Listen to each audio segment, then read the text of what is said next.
this is one of the biggest studies ever done on preterm birth in the United States.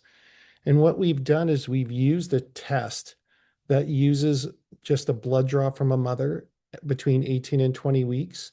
And then we did a study looking at giving just very low risk medications to those patients. And we found a dramatic reduction in NICU admissions for babies and a decreased amount of preterm deliveries prior to 32 and 35 weeks. And roughly, about 10% of all people in the United States deliver preterm.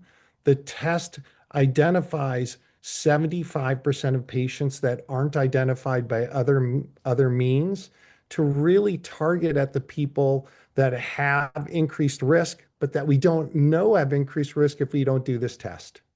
The treatment for people that end up being at higher risk, they get low dose aspirin, which 50% of people in the United States should be getting anyways for a pregnancy, vaginal progesterone that's administered daily by the patient, and then also a weekly nursing telephone call.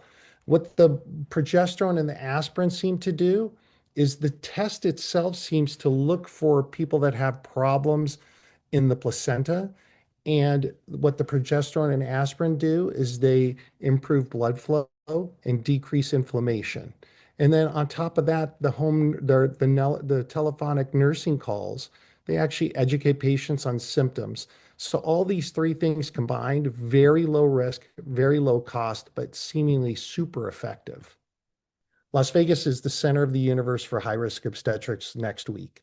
The annual meeting of our society is here. It's, I believe, the fourth time it's been in Las Vegas over its 50-year history of the society.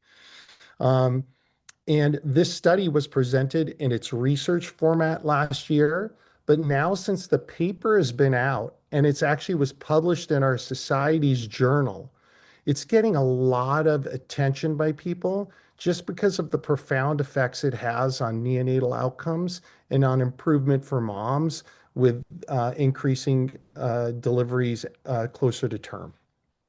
I think there's a misnomer that medicine in Vegas is sometimes not up to par.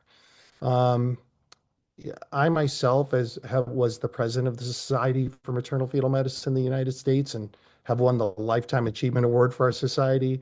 There's another person in our practice that's currently on the board of the society. We have two other doctors in our practice that trained at the #1 high risk program in the United States. So we have enough doctors in this town for high risk care. And we also have very high quality doctors in this town for high risk obstetrical care.